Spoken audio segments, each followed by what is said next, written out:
Our Heavenly Father, we are thankful to you because you are our God who created us. But you have not only created us, you have loved us and continue to love us as a Father.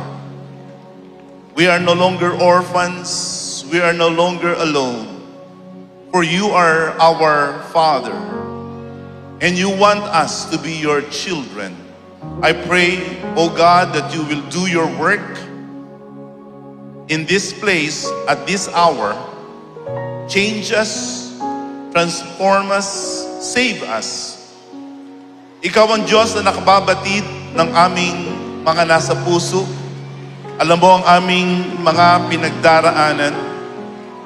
Meron kaming mga laban sa buhay na parang kami lamang ang nag-iisang lumalaban. Meron kaming mga sakit at hapdi na parang kami lang ang nakadadama.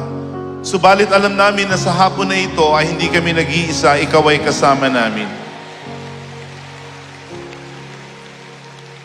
Nawa sa aming mataimtim na pakikinig ng iyong mga salita, ay hindi tinig ng tao ang aming mapakinggan, kundi ang tinig mo sa aming puso.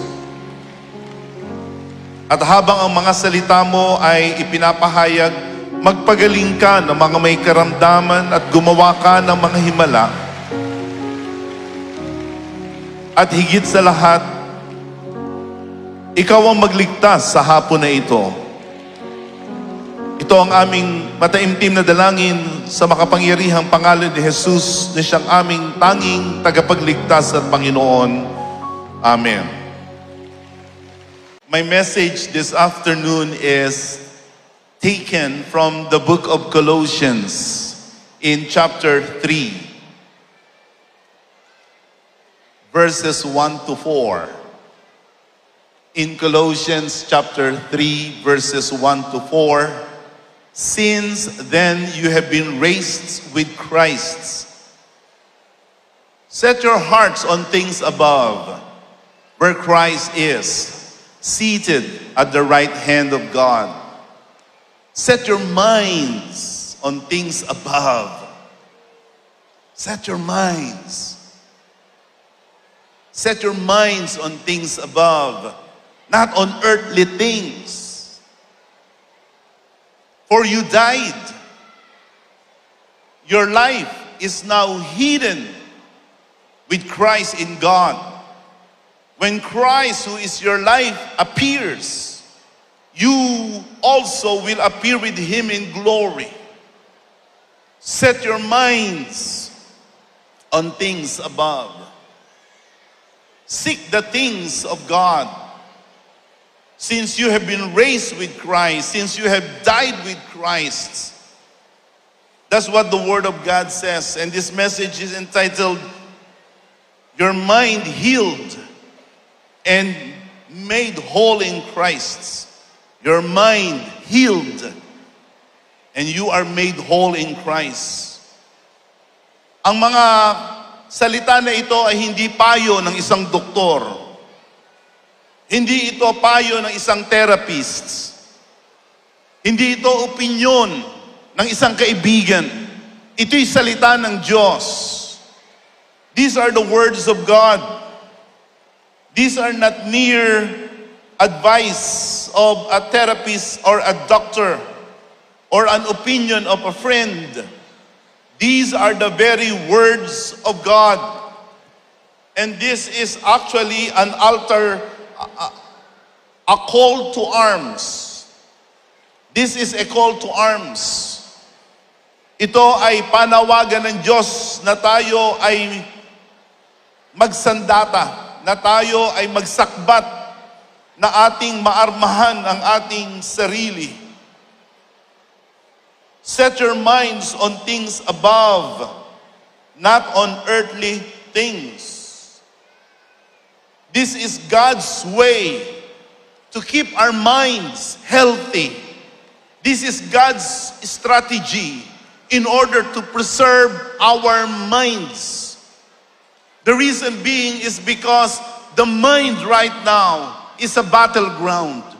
Dito, nag-aaway. Dito, naglalaban ang Diyos at ang diablo. As of this moment, as I speak, my mind, your mind is a battleground. The forces of the devil, the forces of darkness are trying to introduce to you thoughts that are against God. Maaring ito'y pag-aalinlangan. Maaring ito ay pagdadalawang isip. Marahil ikaw ay tinutukso ng diablo ngayon na huwag mong seryosohin. Yan nagsasalita ngayon sa iyong harapan. This is just another religious event. Maybe these are the thoughts that are happening in your head right now. Or perhaps there's also God introducing, presenting to you thoughts, telling you, you have come to the right place. Listen to what that gentleman is telling you. He's preaching the word of God. There is no doubt that our minds is a battleground. Every day, every week, every month and year and every hour and every minute, God and Satan are fighting for our minds and fighting for our hearts.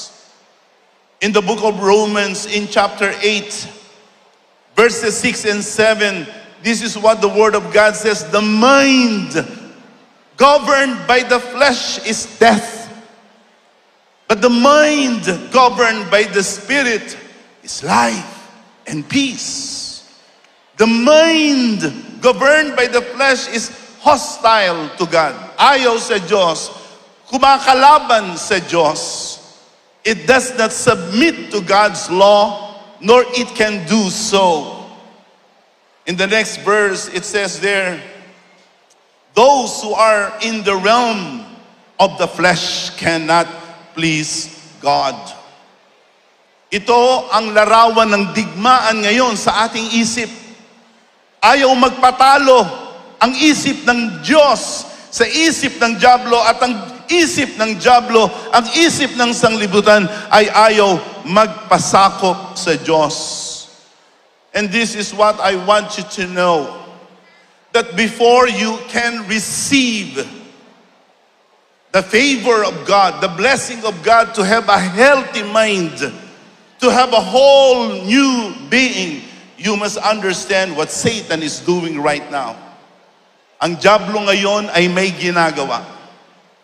I mean, maniwala o sa hindi kayo, hindi natin mapipigilan ng diablo na gawin ang kanyang gustong gawin sa ating isip.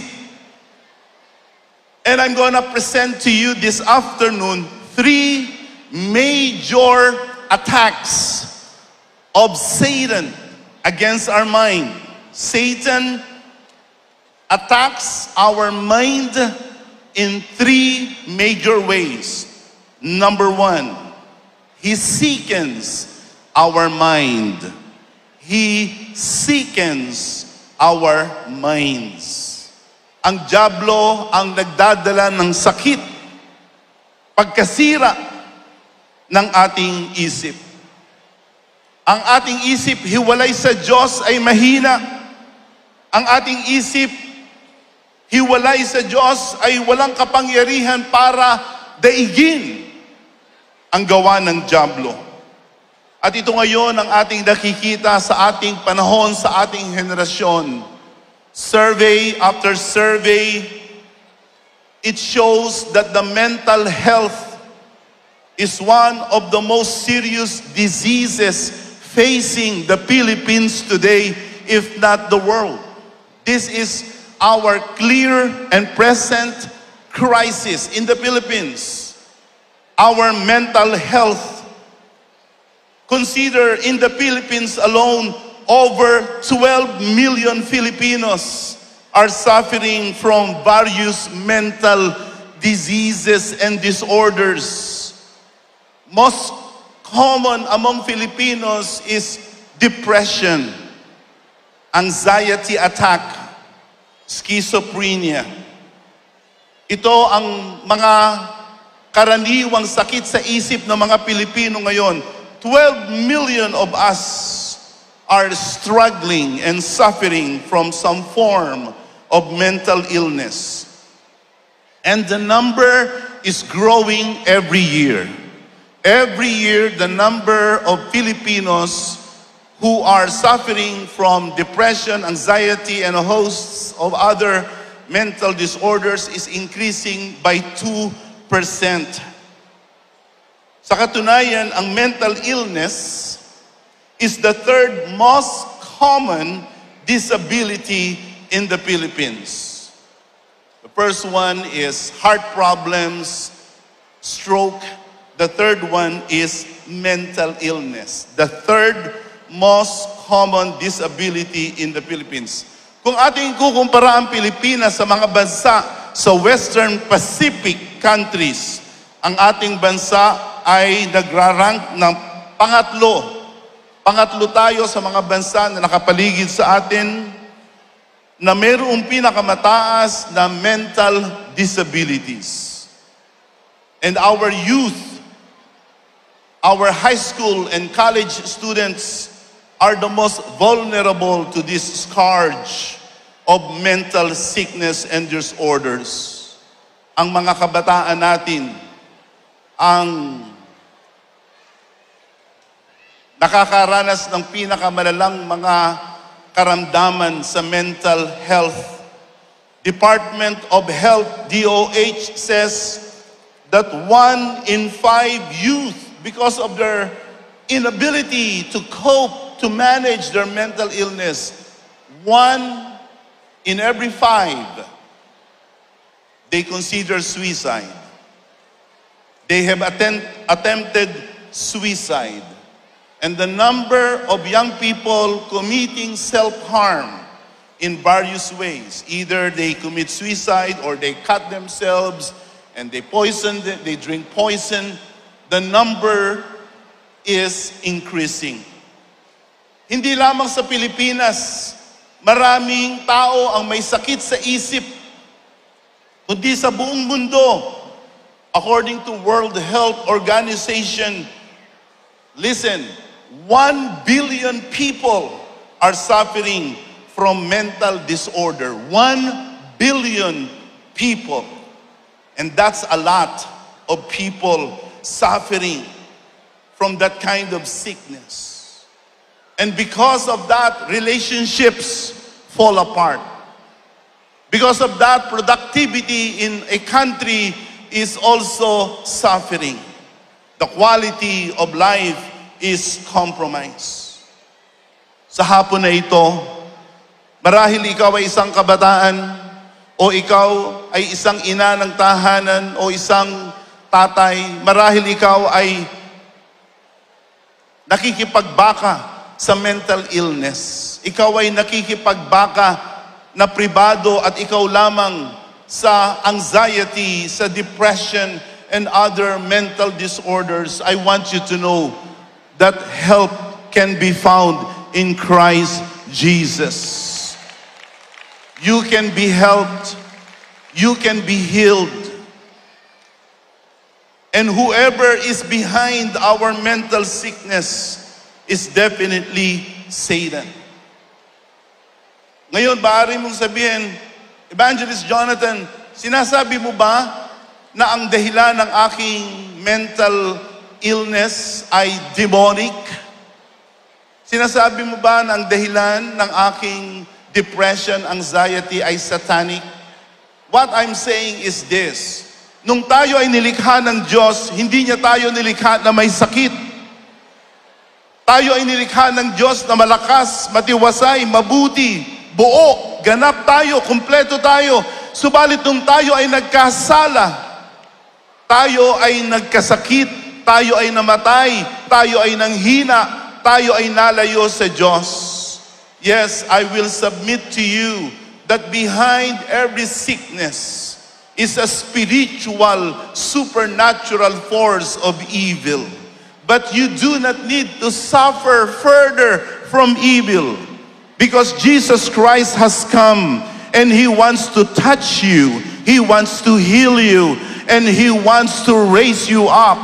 You can be helped. You can be rescued. You do not need to put your life in your own hands. Let God fix you. Let God fix you. Let the hand who created you touch you. And when He touch you, He will heal you. He will rescue you. You will be better. Huwag mong ilalagay ang buhay mo sa iyong kamay. Ilagay mo ang buhay mo sa kamay na lumikha sa iyo.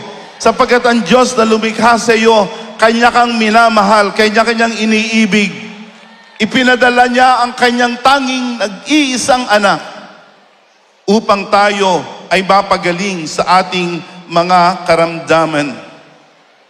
Hindi lamang ginagawa na mahina at may sakit ang ating isip ni Satanas, ito rin ay ginagawa niyang mahina. Sin and Satan do not only make us sick, but Satan and sin, they make us weak.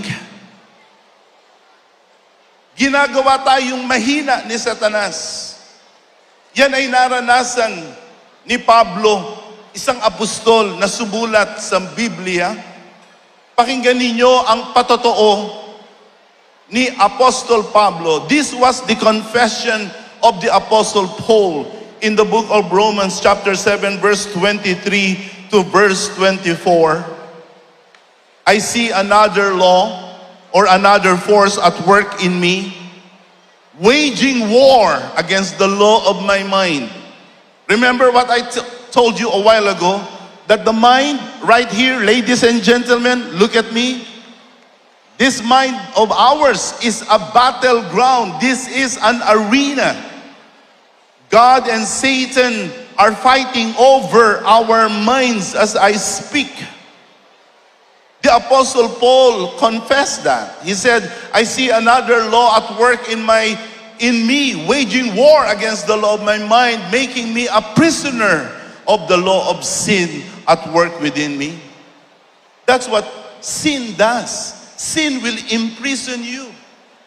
Ibibilanggo ka ng kasalanan, kukulungin ka ng kasalanan. At ito ang naranasan ni Apostol Pablo.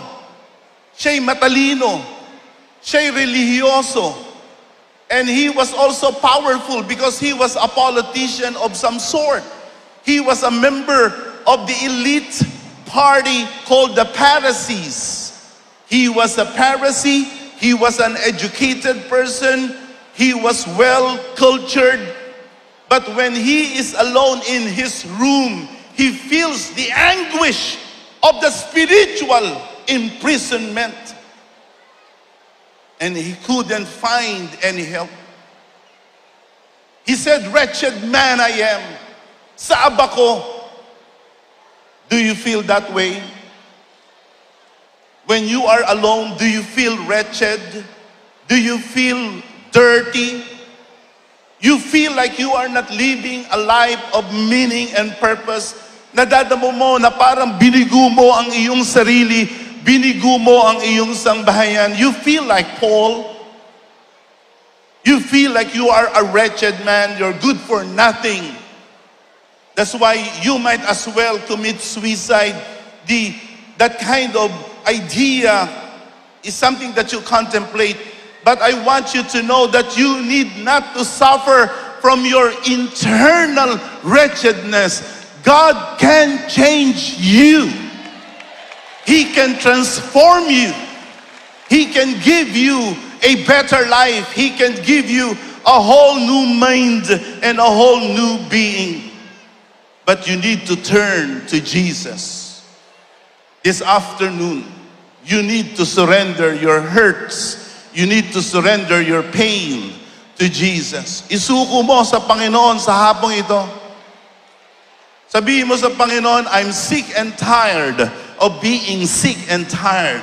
I'm gonna surrender. I'm gonna lay at your feet, oh Lord, everything that I couldn't stop from destroying me. And I guarantee you, if you will do that by faith, Christ Jesus will change you. He will make you better.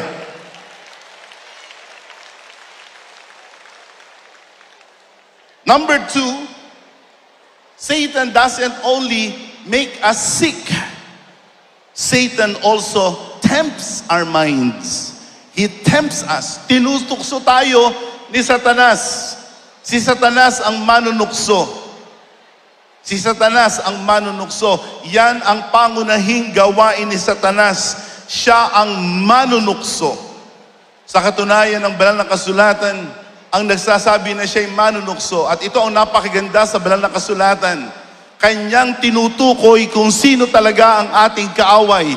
Ito ang kagandahan sa salita ng Diyos. Tinutukoy talaga ng salita ng Diyos ang ating problema.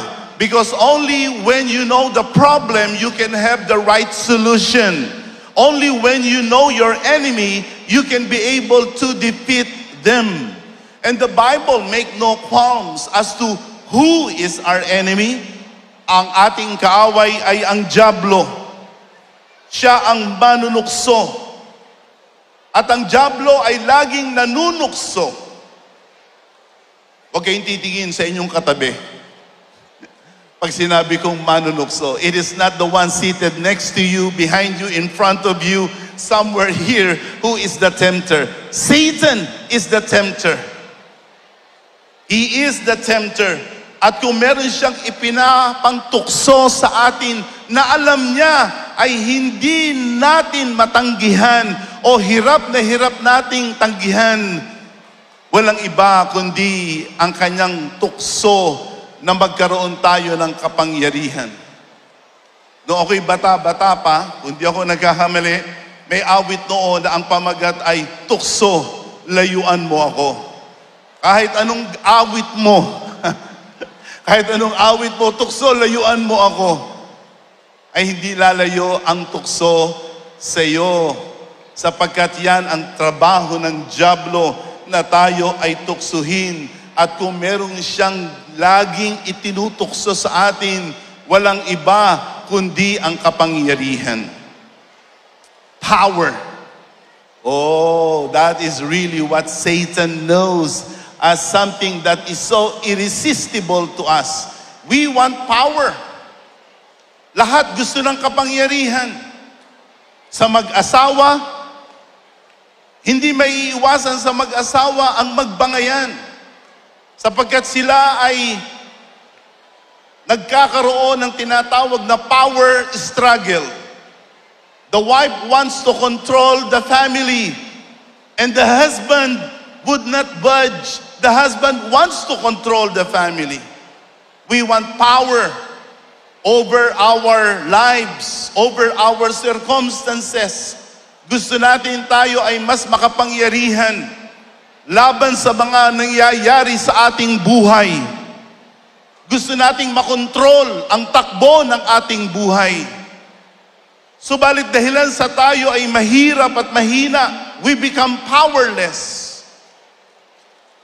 Yan din ang ating nakikita sa ilang mga tao sa pamahalaan na gagawin lahat nila para lamang sila ay mailuklok, para lamang sila ay magkaroon ng kapangyarihan.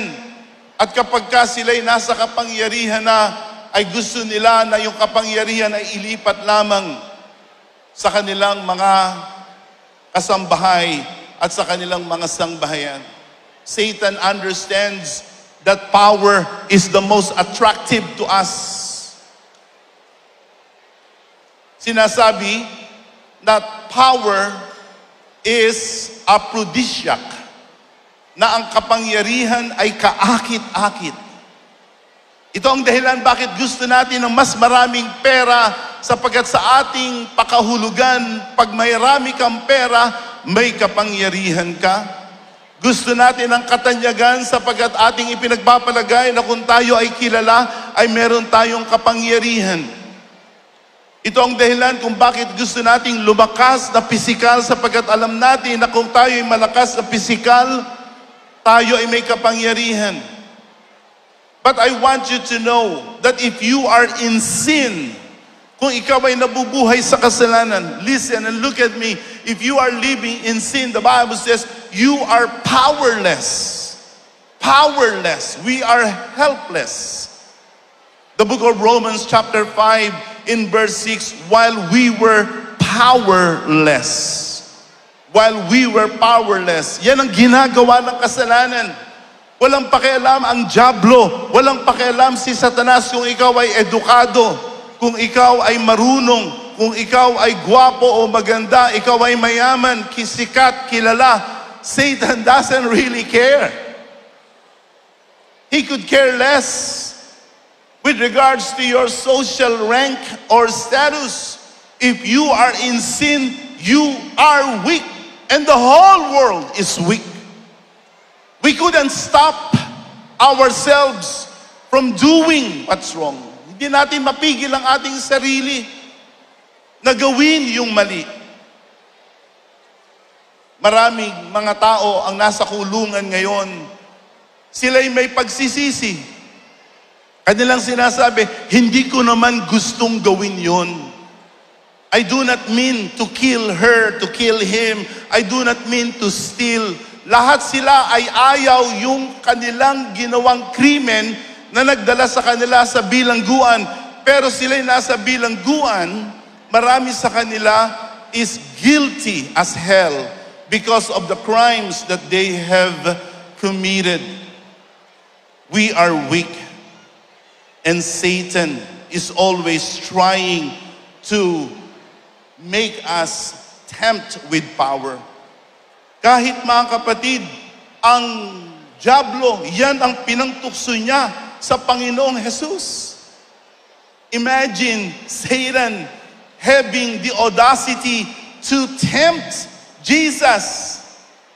Kumbaga, si Jesus, yung anak ng Diyos, yun ang tinukso mo ng kapangyarihan? Really? Siya nga ang anak ng Diyos eh. Ganun ang ginagawa ni Satanas. Ang sabi sa Mateo sa kapitulo 5, sa kapitulo 4, sa talatang 8 at 9, Matthew 4, 8 and 9. Again, the devil took him to a very high mountain, showed him all the kingdoms of the world and their splendor. All this I will give you, he said, and if you will bow down and worship me. Mga kaibigan, si Satanas ang manunukso, lagi kanyang tutuksuhin na ikaw ay maging makapangyarihan. At tayo sa ating kahinaan, sa ating kasalanan, ay hindi natin makita ang kanyang panunukso, ang kanyang pangdaraya.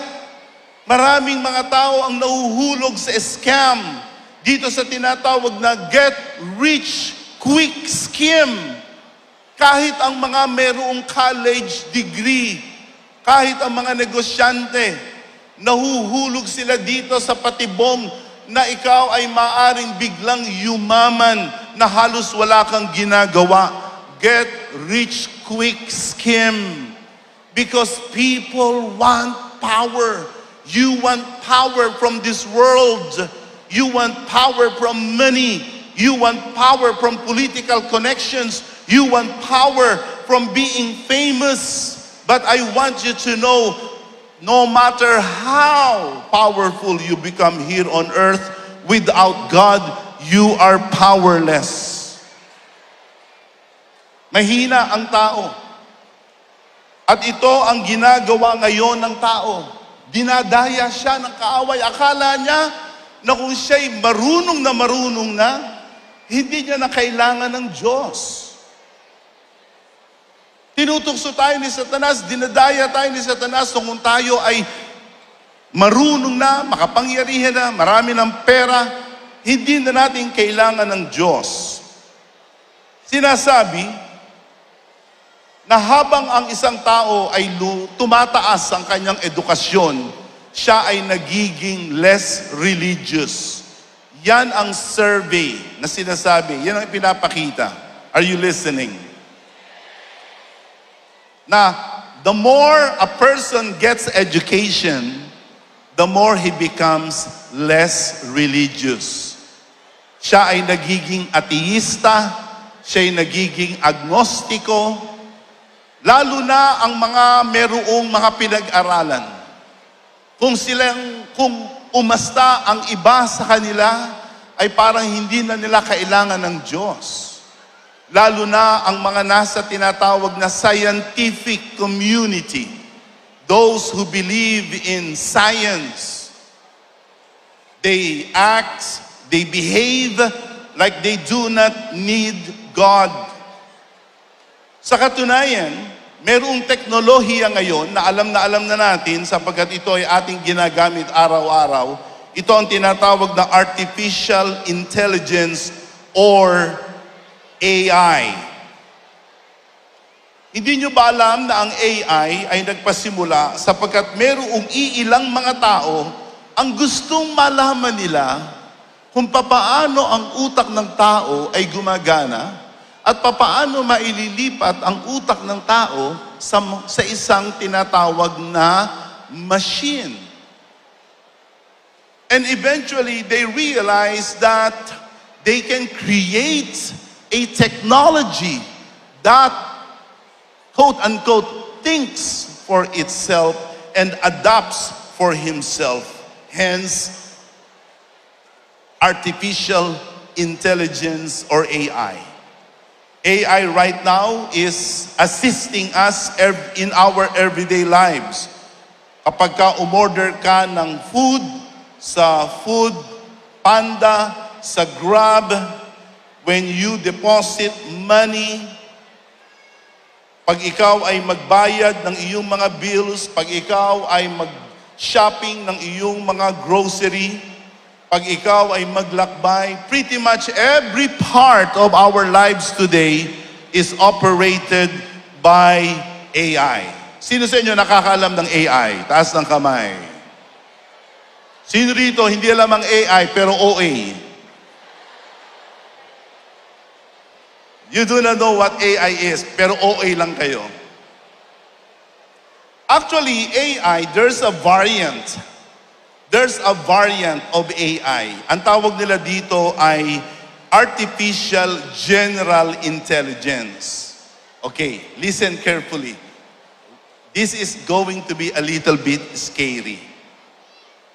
Ngayon, ang mga scientists, gumagawa sila araw at gabi para ang ating kasalukuyang henerasyon ng AI, itong ating mga nasa mobile phones, ay dumating doon sa sukdulan na ang Artificial General Intelligence or AGI ay papalitan na tayo at sila na ang gagawa ng ating araw-araw na pagpapasya. Can you imagine that? This is what they are working on right now. They are working on this technology na ang tawag ay Artificial General Intelligence, na kapag ka ito ay maperpekto nila, yung ating araw-araw na pagpapasya, sila na ang gagawa para sa atin. Sapagkat ang teknolohiya na ito ay halos kinabisado na tayo. Yan ang ginagawa ng kanilang mga super advanced na mga algorithm. Meron ngang lumalaking takot sa mga siyentipiko ngayon na maaari ang AI, hindi ko sinasabing gagawin talaga, maaari na ang AI ay pawiin ang ating sibilisasyon na sa halip na tao na ay mga makina na ang pumalit sa atin. Ang kanilang unang papalitan ay ang mga may hinang isip. This is their fear right now. At sabi nila, ang kagandahan sa AI ay laging naririyan, laging gising. Kaya darating ang panahon, posible na ang krusada natin, ang tatao na ay mga AI at yung mga natutulog, yun ang unang aalisin. Ang AI kasi hindi natutulog during sermon. Kaya kahit anong oras mo tawagan si AI, gising. At maraming mga tao ngayon ang sumasamba sa AI. Sa halip na Diyos ang kanilang tawagan, si AI na lamang ang kanilang tinatawagan.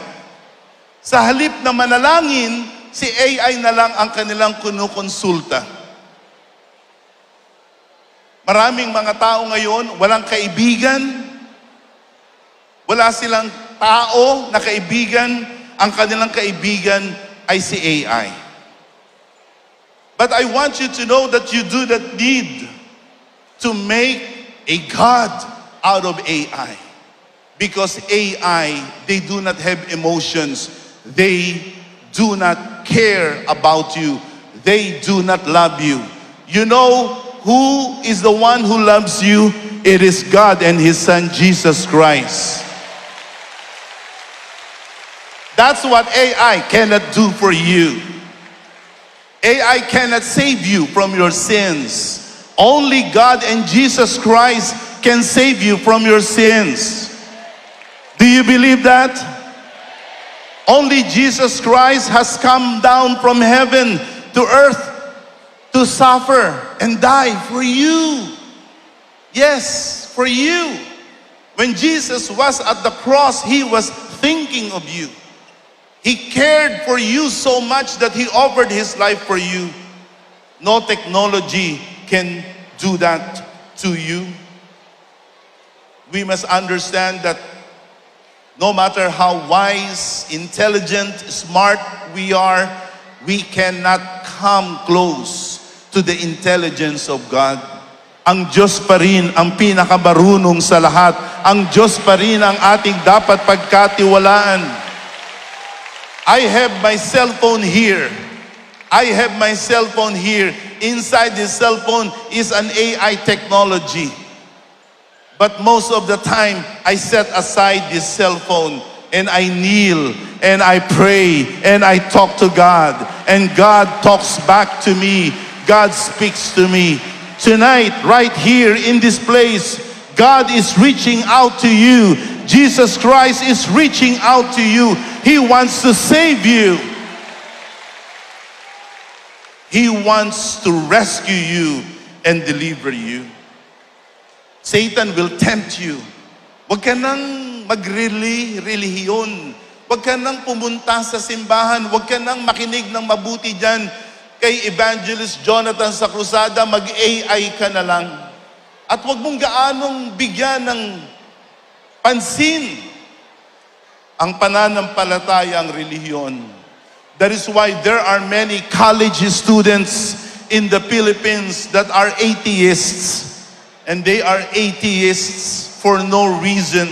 They do not really understand what they are rebelling about God, why they are rejecting God. Listen, makinig tayo. Marahil kayo ay kabataan, sabi mo, ako'y ateista na. Ako'y ateista na. Hindi na ako naniniwala sa Diyos. Bakit? Sapagkat merong naging trahedya sa buhay mo, merong nangyaring masaklap sa buhay mo na hindi mo maipaliwanag. Marahil ikaw ay namatayan na magulang, namatayan ng anak.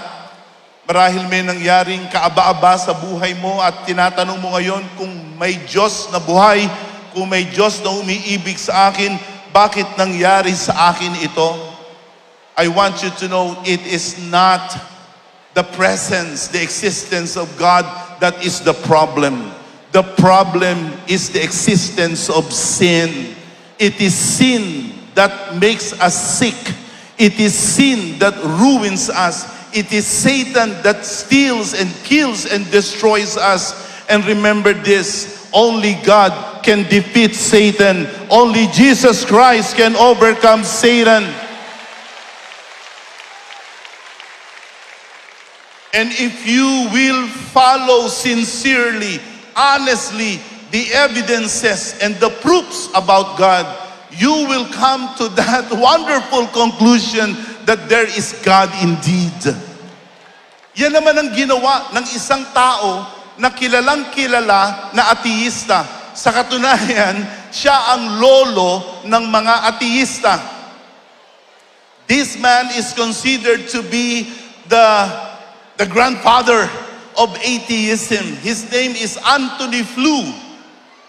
Every honest atheist recognizes Antony Flew as the main man in atheism. But Anthony Flew did something. Look at me. He followed the evidences. He investigated, like a forensic investigator, the proofs, the evidences, the arguments for God. And lo and behold, wow, eureka moment. Anthony Flew realized that he was wrong. That the Word of God, the Bible is right. Na-realize niya na mayroong Diyos at ang Diyos ay tunay, ang Diyos ay buhay, at ang Diyos ay nagmamahal sa Kanya. So Anthony Flew changed his mind. He recognized God and he wrote a book in 2007. He wrote a book in 2007. The title of this book is this: There is a God. How the world's most notorious atheists change his mind. Anthony Flew changed his mind. He stopped believing the lies, the falsehood of Satan, and he started believing the facts, the truth about God. And this is what God wants you. Look at me right now. Listen to this. This is also what God wants you to do. Believe in Him. Believe in God. Believe in His Son, Jesus Christ. The Bible says this is a trustworthy statement saying that Jesus has come to save the world, to save the sinners. And no matter how worse a sinner you are, listen, kahit ka gaano kalala na makasalanan, kaya kang patawarin ng ating Panginoon. You do not need to live another day, another moment, believing the lies, the fake news of Satan. You can live your life according to the truth of the Word of God. This Bible is worthy of our belief.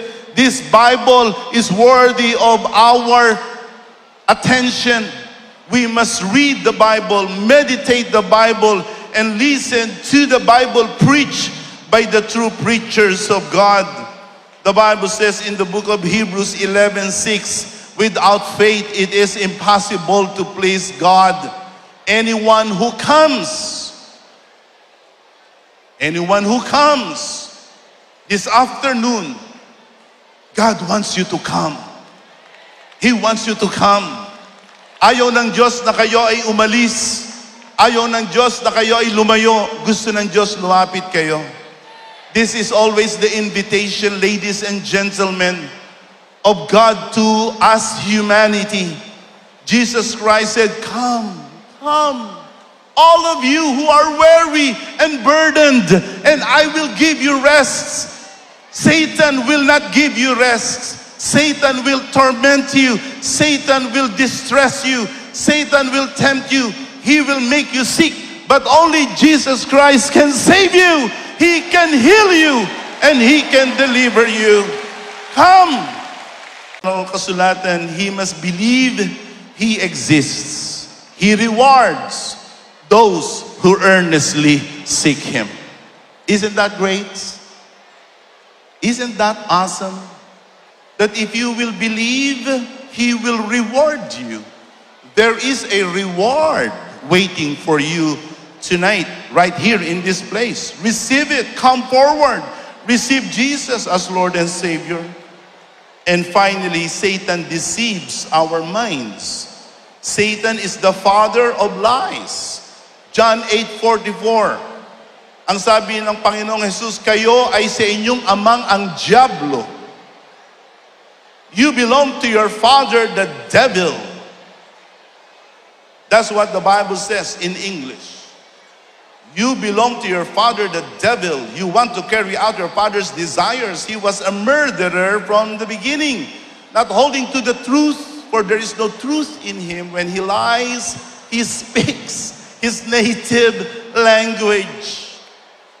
Kanina, sinasabi nila na ang mga taga-Antipolo, ang mga taga-Rizal ay mayroong punto.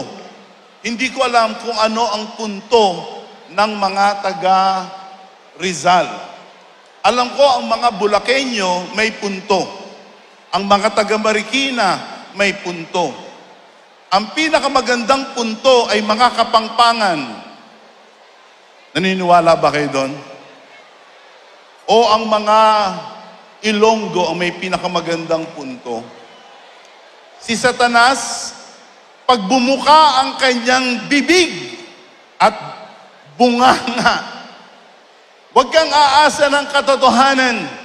Lahat ng sasabihin ni Satanas ay kasinungalingan. Yan ang hari ng fake news. Kaya pag kayo ay lagi nagkakalat ng fake news, para kayong kasama sa kampon ni Satanas. Do not spread fake news. Stop gossiping.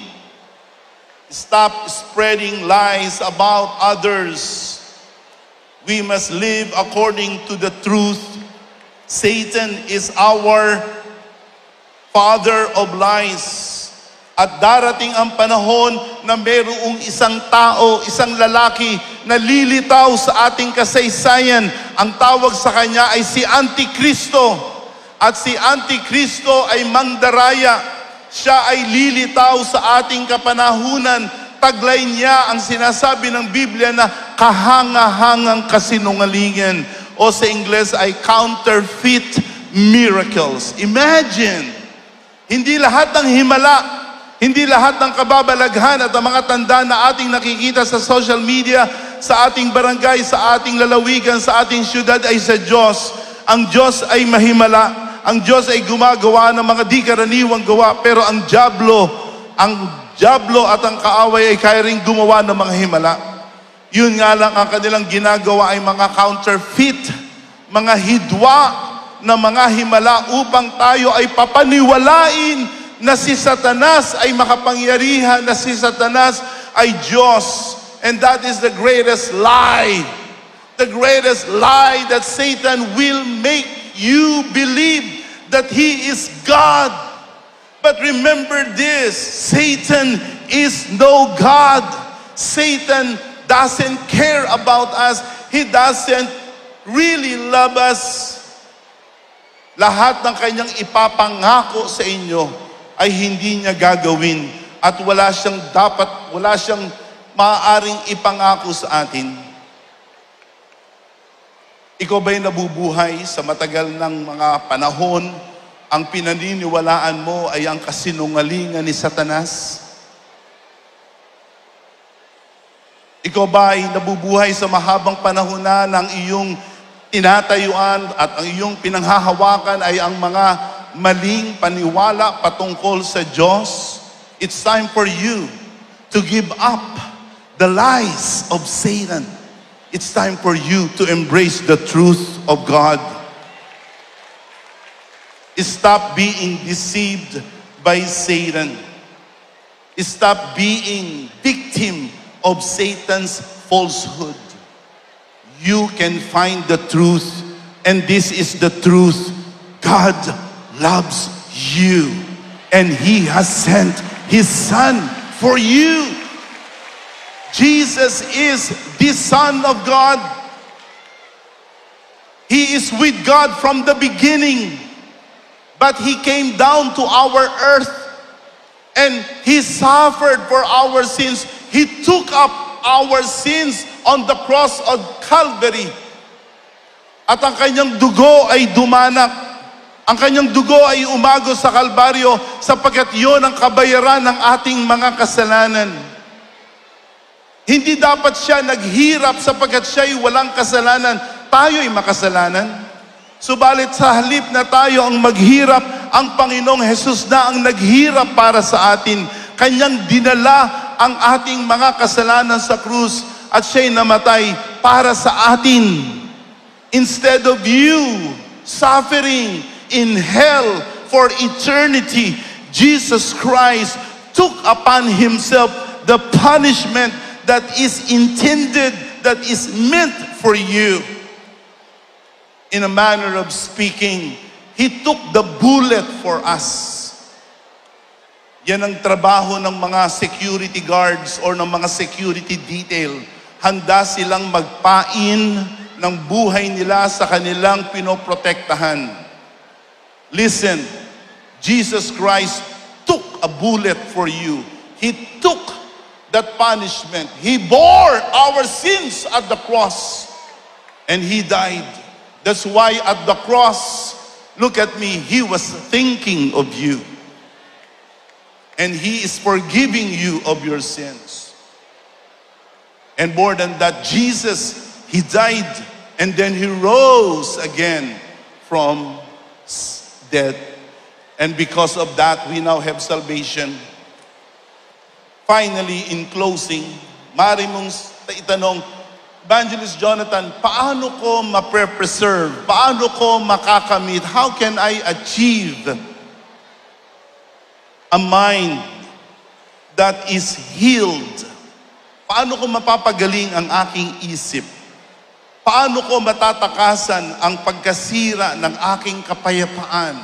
How can I gain my healing, my deliverance? How can I be made whole? Look at here again in Colossians 3:1. In Colossians 3:1-3, you will notice that Apostle Paul mentioned two things about Jesus' life. Number one, do you see it? Since you have been raised with Christ. Dahilan kayo ay naitaas na. Kayo ay nabuhay ng maguli na kasama ng ating Panginoon.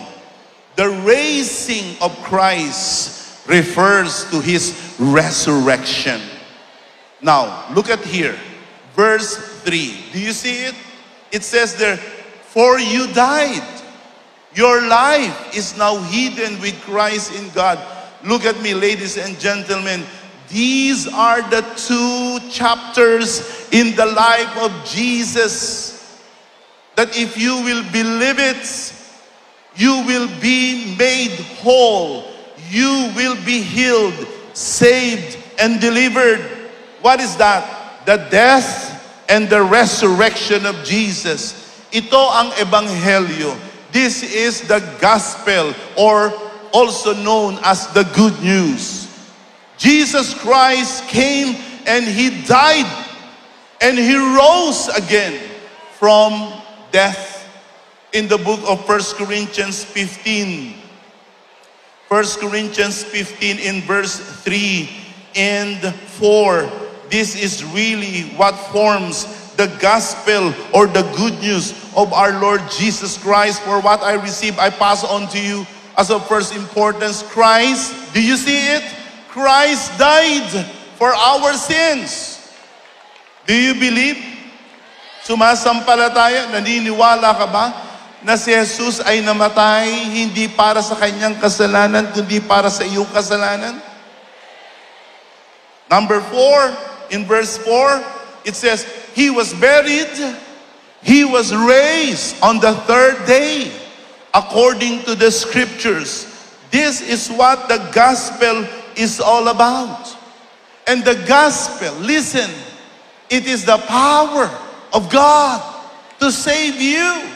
Today, you can be saved. Maaring maligtas at dapat kang maligtas sa araw na ito mula sa mga pang-aalipin ni Satanas, mula sa mga kadiliman ng kasalanan. At wala nang gaganda pa na maranasan mo ang kamatayan at pagkabuhay na maguli ng Panginoon, kundi sa pamamagitan ng bautismo. Ano ang bautismo? Ang bautismo ay naglalarawan, tingnan niyo ako, naglalarawan iyon ng kamatayan at pagkabuhay na muli ng ating Panginoon. Yes, baptism. Hindi yan yung ating tinanggap nung tayo ay sanggol pa.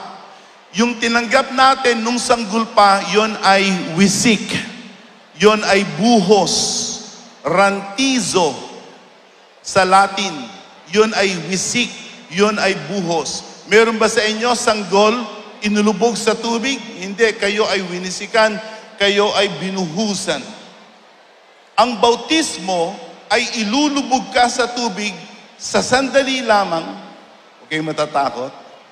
Ilulubog kayo sa tubig, sandali lamang, at kayo ay iaahon madali. Yon ay paglalarawan ng kamatayan at pagkabuhay na maguli ng ating Panginoon. Sa katunayan, makikita ninyo ang mga video snippets kung paano ang bautismo ay nagagawa. Sa katunayan, sa aklat ng Roma, sa Kapitulo 6, sa talatang 4 at 5, pansinin ninyo ang paglalarawan ng bautismo. Look at how baptism is illustrated. Follow me. We were buried with Him through baptism into death. Pag pala ikaw ay binautismuhan, para kang namamatay. Ang namamatay ay yung lumang ikaw, yung makasalanang ikaw, yung masamang ikaw, yung sarili mo at pagkatao mo na hiwalay sa Diyos, lahat ng masama sa iyo, yun ang namamatay, yun ang inililibing. At ang sabi, just as Christ was raised from the dead, we too may live a new life. A new life. Do you want a new life? I'll bet you need a new life.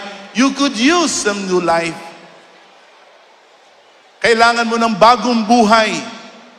Subalit habang ikaw ay nasa kalagayang makasalanan, hindi mo mababago ang sarili mo. Diyos lamang ang makapagbabago sa iyo. Kailangan yung luma, makasalanan ikaw ay kailangang mamatay at ilibing. At kailangan na ikaw ay mabuhay na muli habang ikaw ay itinataas sa tubig. In verse 5 it says there, for if we have been united, makasama ka sa kamatayan, gaya niya, we will certainly be united with Him in a resurrection like His. The resurrection of Jesus Christ, hindi yan kwentong kutsero. Hindi yan fake news. It is the most verifiable, historically accurate event in the life of Jesus. If there was power in the resurrection of Jesus, listen, tonight, right here, you can also experience that power. Kaya ang utos ng Panginoon, lahat ng gustong maging alagad niya, kailangan ay bautismuhan. In the book of Mark 16:15-16, it says there, in the book of Mark, go into all the world, preach the gospel to all creation. Whoever believes and is baptized will be saved. I pray that in this place, you will do exactly what the Word of God wants you to do. Believe in Jesus. Believe in Him as the one who is your Savior. It's not a priest. It's not a priest. It is not a pastor. It is not a life coach who can save you. It's Jesus who can save you and Him alone. You believe in Him. Get baptized. Sa araw na ito, you must be baptized. Maaari mong sabihin, Evangelist Jonathan, talaga kailangan mabautismuhan sa araw na ito? Yes. Huwag mo nang aksayahin ang oras at araw na naririto ka. Ito ang dahilan kung bakit ka dinala ng Panginoon dito. Kami ay kinasangkapan na ikaw ay imbitahan, pero maaari sana na ikaw ay tumanggi sa aming imbitasyon, pero nagbaka sakali ka marahil at sabi mo, okay, I'm gonna follow, I'm gonna accept your invitation, and presto, you're here because God wants you to be here. God wants you to be saved. God wants you to be cleansed. God wants you to be saved. Get saved in this place. In the book of Acts 22:16, this is what the Word of God says, "Now, what are you waiting for?" Ano pa hinihintay mo? Naalala ko yung kasabihan natin, di ba? Ano pa hinihintay mo, Pasko? What are you waiting for? Get up, be baptized, wash your sins away, calling on His name. That is exactly what's gonna happen. Your sins will be washed away. Your sins will be washed away. Would you like your sins to be washed away? Would you like to be clean before God? Get baptized. Mayroong isang lalaki, ito ay taga-Ethiopia. He was an Ethiopian prince. Nung marinig niya ang pangangaral ng Ebanghelyo, naunawaan niya ang mensahe ng Ebanghelyo, at ang sabi ng Ebanghelyo, kailangan mong mabautismuhan. Maya-maya, yung kanyang chariot, wala pang kotse noon, ang noon ay karwahe, kariton, hindi naman kariton, karo na mayroong kabayo. Dumaan sila sa tubig. Yan ang ating makikita sa book of Acts. This is what the Bible says in the book of Acts in chapter 8 verse 36. Dumaan sila sa tabi ng daan na may tubig. Ang sabi ng lalaki, look, tingnan mo, may tubig, here is water. What can stand in the way of my being baptized? In the next verse, in 37, listen carefully. I'm about to end. He gave orders to stop the chariot. Philip and the eunuch, the Ethiopian prince, went down into the water. Philip baptized him. Now, look at me. You know what? In this place, we brought the water for you. Can you imagine that?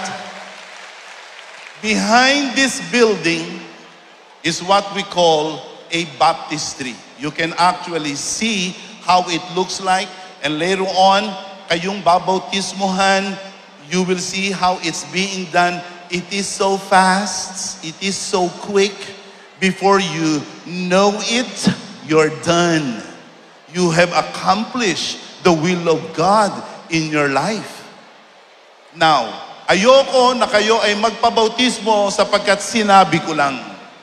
Ang nais ng Diyos sa atin ay sumampalataya, magsisi sa ating mga kasalanan, at tayo ay magpabautismo.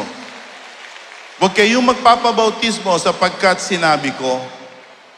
Sa katunayan, ang may nais na kayo ay mabautismuhan ay ang Diyos. Acts 2:38, repent and be baptized for the forgiveness of your sins, and you will receive the gift of the Holy Spirit. And look at me. And when you receive the Holy Spirit, it's gonna make you holy. It's gonna heal you. It's gonna make you whole. It's going to make you a brand new person. My prayer this afternoon is that you will humble. Magpapakumbaba kayo. And you will stop pushing God away. You will stop rejecting God. And in humility, you will walk to the front and say, God, I'm surrendering my life to you. Wherever you are right now, let's bow our heads. Ating itungo ang ating mga ulo. Wala munang kikilos. Wala munang magdadaldalan. Hinihingi ko ang katahimikan sa mga sandaling ito. Ito ay mga sagradong sandali. Ang aking dalangin ay bibigyan nyo ng Diyos ng isang pagkakataon. Give God this chance to prove Himself to you. Bigyan nyo ang Diyos ng pagkakataon na patunayan niya sa inyo na lahat ng kanyang sinasabi ay totoo. Nais ng Diyos na kayo'y iligtas, pagalingin, at kayo ay palayain. Christ has come. He has come. But you, what are you going to do? Ikaw ba ay lalayo? Ikaw ba'y tatalikod? Or sasabayan mo si Jesus? Kung papaano ang Panginoong Jesus ay lumapit, ikaw ba'y lalapit sa Kanya? The Bible says, draw near to God, and He will draw near to you. God is in this place right now. I can sense and I can feel that He is beginning to work in some of your hearts this afternoon. But I sense that some of you, you're pushing Him back. Sinasabi nyo, hindi pa itong oras. Sino ka naman na magsasabi na hawak mo ang oras mo? Sino ka naman na magsasabi na hawak mo ang buhay mo? Hindi ba Diyos ang lumikha sa iyo? Why don't you humble and surrender your life to Him? If you are deciding, kung kayo ay nagpapasya na magsisi sa inyong kasalanan, sumampalataya kay Jesus, nais nyo na hubahugasan sa inyong mga kasalanan, nais nyo na kayo mabautismuhan, I would like you to come forward right here in the front as brother. Love of God. I feel so much the love of God. And I hope you're feeling that too. He loves you. He doesn't want you destroyed. He wants you forgiven. This is the reason why we're doing what we're doing. And we're not gonna stop this. What we are seeing right now is a beautiful moment that heaven has been anticipating. Alam niyo ang sabi ng banal na kasulatan? Ito ang sabi ng banal na kasulatan, there is rejoicing. There is rejoicing in heaven when people repent. So ang langit ngayon nagkakasiya, nagagala sapagkat nakita niya na tayo ay narito. And we want God to work in our lives. Like what I said, we're sick and tired of being sick and tired. And I want you to know that this decision you're making, you're not gonna regret it. And I would like to address those of you who are following right now our live stream, wherever you are tuning in right now. Maybe you are in your living room or in your sala or bedroom, wherever you are. Accept Jesus. Believe in Him as Lord and Savior. Repent from your sins. Turn your back from sins. Be washed. Be baptized. That's the way for us to have a brand new start. And the Bible says, if anyone is in Christ, ang sino man ang nakay Kristo, siya'y bago ng nilalang. Ang luma, that's what it says, 2 Corinthians 5:17. We can see that verse up on our LED screen. If anyone is in Christ, he is a brand new person. The old is gone, the new has come. Now, what we're going to do right now, number one, we're going to pray. I'm going to lead you in a short prayer, okay? And then after you have prayed, you will go to the baptistry. We will take care of you. Shall we pray? Ang bawat isa ngayon sa atin, sumunod sa panalangin na ito. taimtim sa inyong puso. Ama naming Diyos. Ulitin ninyo, Ama naming Diyos. Sumasampalataya ako sa iyong bugtong na anak, ang Panginoong Jesus, na siyang aking tagapagligtas. Kinikilala ko na siya'y pumarito sa aking sanglibutan, namatay at nagdusa para sa aking mga kasalanan. Sumasampalataya ako na siya'y nabuhay na muli upang ako'y magkaroon ng panibagong buhay. Nagsisisi ako sa aking mga kasalanan. Tatalikuran ko ang mga ito. At ako'y maglilingkod sa iyo. At ibibigay ko ang buhay ko sa iyo. Panginoong Jesus, pumasok ka sa aking puso at doon ay maghari. Salamat sapagkat ako'y minamahal mo at iniibig mo sa kabila ng aking pagiging makasalanan.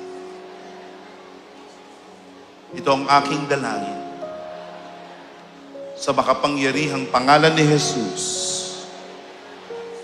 na aming Panginoon at tagapagligtas.